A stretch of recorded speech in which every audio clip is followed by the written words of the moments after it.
आज पाकिस्तान की तारीख़ का एक इंतहाई ख़ास इम्पॉर्टेंट और हिस्टोरिकल दिन है, क्योंकि आज जहां एक लग रहा था कि बाजी इमरान खान प्राइम मिनिस्टर के हाथ से निकल गई है, अपोजिशन इकट्ठी हो गई है, उन्होंने नंबर इकट्ठे कर लिए हैं, कैंपेन कर ली है, तैयारी कर ली है, प्लानिंग कर ली है कि आज वो इमरान खान को नो कॉन्फिडेंस मोशन से इस नेशनल असम्बली से बाहर निकाल करेंगे। इमरान खान के जहन में कुछ और ही था। इमरान खान के जहन में ये था कि इमरान खान एक सरप्राइज़ देंगे। उन्होंने आने से पहले कल रात को भी ये कहा कि वो एक सरप्राइज़ है, कप्तान के पास आखिर तक एक सरप्राइज़ है। और उन्होंने आज पार्लियामेंट में ये साबित किया कि बहरहाल चाहे अपोजिशन जितनी भी तगड़ी हो जाए, प्राइम मिनिस्टर हाउस की जो ताकत है वो बहरहाल काफ़ी हद तक सबसे ज़्यादा सुपीरियर होती है।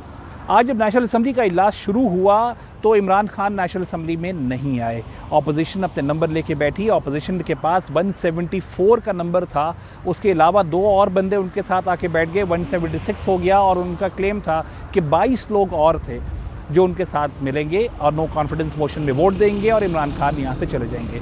लेकिन इमरान खान असम्बली में नहीं आए। प्रोसीडिंग शुरू हुई।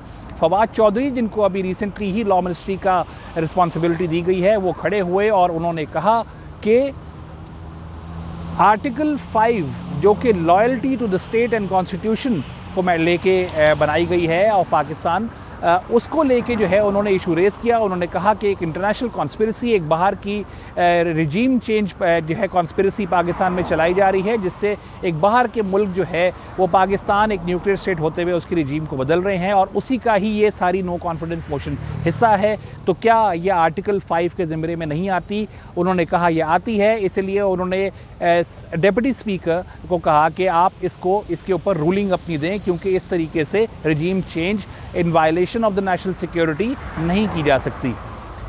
ऐसा लगा कि डिप्टी स्पीकर सूरी साहब उनका नाम है, वो जब वहाँ पे थे उनके हाथ में एक लेटर था। वो लेटर क्या था? वो लेटर बेसिकली उन speaker national assembly Asad Qaiser की तरफ से था, जिनको आज ही सुबह अपोजिशन ने नो कॉन्फिडेंस मोशन का उनके खिलाफ भी जो है वो चला के उनके लिए ये प्रोसीडिंग को चेयर करने से उनको रुकवा दिया, क्योंकि उनको पता था कि वो पीटीआई के साथ हैं। लेकिन हुआ कुछ और।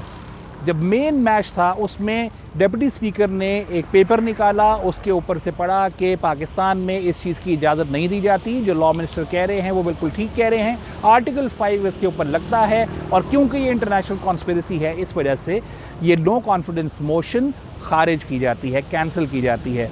उन्होंने ये कहा और उन्होंने फौरी तौर के ऊपर जो है अपना प्रोसीडिंग ख़त्म की और वो वहाँ से चले गए। अपोजिशन के लिए ये एक किसी शौक से कम नहीं था, ये आधे पाकिस्तान के लिए किसी शौक से कम नहीं था, क्योंकि किसी ने ये नहीं सोचा था। नंबर्स, कॉन्स्टिट्यूशन, लॉ, हर लिहाज से इमरान खान मुश्किल में थे। साथ ही जब ये हुआ तो उसके फ़ौरन ही कुछ देर के बाद ही इमरान खान का खिताब जो कि रिकॉर्डेड था, वो 1.5 या 2.5 मिनट का रिकॉर्ड था, खिताब था, वो सामने आया, जिसमें उन्होंने कहा कि पाकिस्तान को मुबारकबाद दी कि पाकिस्तान जीत गया, ये लुटेरे हार गए। और अब उन्होंने कहा कि वो मौका है कि जब पाकिस्तान का फ्यूचर बाहर की कोई मुल्क, कोई ताकत डिसाइड नहीं करेगी, यहाँ के लोग डिसाइड करेंगे। इसीलिए उन्होंने कहा, मैंने समरी लिख दी है प्रेसिडेंट को, डॉक्टर आरिफ अलवी को, कि असम्बलियाँ डिज़ोल्व कर दीजिए और हम इलेक्शन में जाते हैं। उनके कहने के कुछ ही देर के बाद ये भी आ गया कि प्रेसिडेंट ने उनके प्राइम मिनिस्टर की रिकमेंडेशन को फॉलो करते हुए असम्बलियाँ डिज़ोल्व कर दी। यानी कि इस वक्त Imran Khan is not the prime minister of Pakistan, ना ही यहाँ पे कोई असम्बली है, असम्बलियाँ डिज़ोल्व हो चुकी हैं। लेकिन ये असम्बली अभी भी इन ऑपरेशन है। क्यों? क्योंकि यहाँ पे अपोजिशन जमातें बैठी हैं। उन्होंने कहा कि ये क्लियर वायलेशन है, उन्होंने कहा ये मर्डर ऑफ डेमोक्रेसी है, मर्डर ऑफ कॉन्स्टिट्यूशन है, कि उनसे बहस किए बगैर, इस बात को ओपन किए बगैर ये रूलिंग पहले से प्री प्लान थी जो किया जाएगा। और क्योंकि उनको ये एक्सपेक्ट नहीं किया था, शायद पाकिस्तान में बहुत सारे सीनियर एक्सपर्ट से भी ये एक्सपेक्ट नहीं किया था कि ऐसा होगा, लेकिन ऐसा हो गया। और अब पाकिस्तान में कोई हुकूमत इस वक्त नहीं है, क्योंकि पाकिस्तान ने अब इंटरिम गवर्नमेंट देखनी है और इंटरिम गवर्नमेंट बनाने के बाद 3 महीने में इलेक्शंस करवाने हैं। साथ साथ ही अब हो क्या रहा है, एक और अनोखी चीज़ हुई, वो भी आज शायद ही किसी मुल्क में हुई हो। असम्बलियाँ डिज़ोल्व हो चुकी हैं, लेकिन असम्बली का सेशन हो रहा है।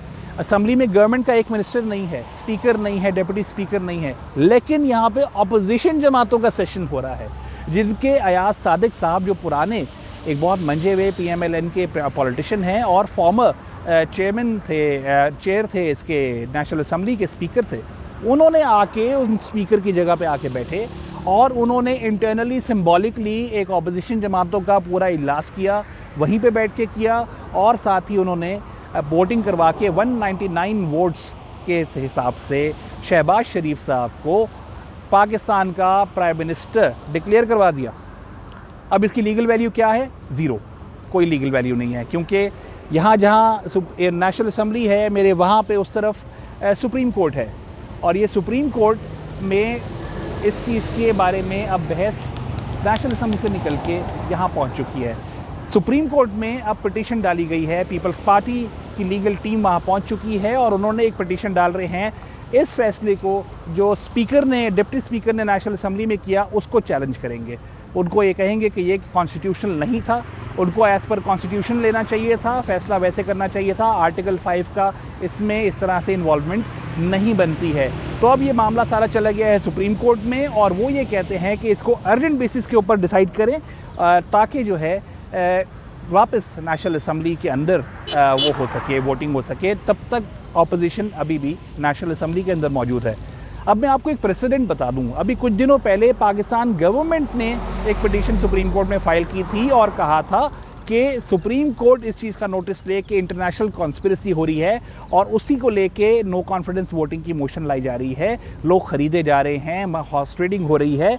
इन मामलों को लेके सुप्रीम कोर्ट ने उसको उसकी हेयरिंग से मना कर दिया था और उस पिटीशन को खारिज कर दिया था, और उसमें जो आखिर में रीज़न दिया था वो ये था कि proceedings in the national assembly are not questionable in the supreme court. उसको आप सुप्रीम कोर्ट में क्वेश्चन उसके ऊपर रेज नहीं कर सकते। अगर ये प्रेसिडेंट उस पिटीशन के ऊपर था तो क्या अब ऑपोजिशन की ये जो पिटीशन जा रही है इस आज के अमल को चैलेंज करने के लिए, क्या उससे उनको कुछ हासिल हो पाएगा, ये हमें देखना पड़ेगा। लेकिन बहरहाल एक ऐसा दिन था जो शायद ही पाकिस्तान की हिस्ट्री में कभी ऐसे पहले कभी हुआ हो। कुछ लोग इसको क्लियर वायलेशन ऑफ लॉ कहते हैं, कुछ लोग कहते हैं कि इमरान खान ने साबित कर दिया कि उनको बहरहाल लोगों से ज़्यादा अपनी कुर्सी की परवाह है, तो इसलिए उनको चाहे कॉन्स्टिट्यूशन की धज्जियाँ उड़ानी पड़े, उन्होंने वो उड़ा दी और अपने आप को बचा लिया। कुछ लोग सेलिब्रेट कर रहे हैं, कह रहे हैं कि इमरान खान ने जो सरप्राइज़ कहा था वो दे दिया और बाकी सबकी हालत ख़राब हो गई। कुछ लोग मजाक बना रहे हैं, कह रहे हैं कि इमरान खान ने तो आखिरी बॉल तक खेलना था, वो तो विकेटें और बैट और बॉल सब उठा के भाग गए पिच से ताकि कोई भी ना खेल सके, क्योंकि वो सब उनकी थी। तो ये सब बातें हो रही हैं और पाकिस्तान में गहमा गहमी का माहौल है, और अब गहमा गहमी और ज़्यादा हो गई है क्योंकि हमें अभी तक यही क्लियर नहीं हुआ कि अब आगे जाके हो क्या रहा है। ये बात तो तय है कि इस वक्त इस्लामाबाद में मैं मौजूद हूँ, नेशनल असम्बली में, एक ऐसी जगह के ऊपर जहाँ पे पाकिस्तान की किस्मत के फ़ैसले होते हैं। लेकिन इस वक्त इस मुल्क को चलाने के लिए कोई डेमोक्रेटिक सेटअप मौजूद नहीं है। इस्लामाबाद से हमजा अमीर, IANS।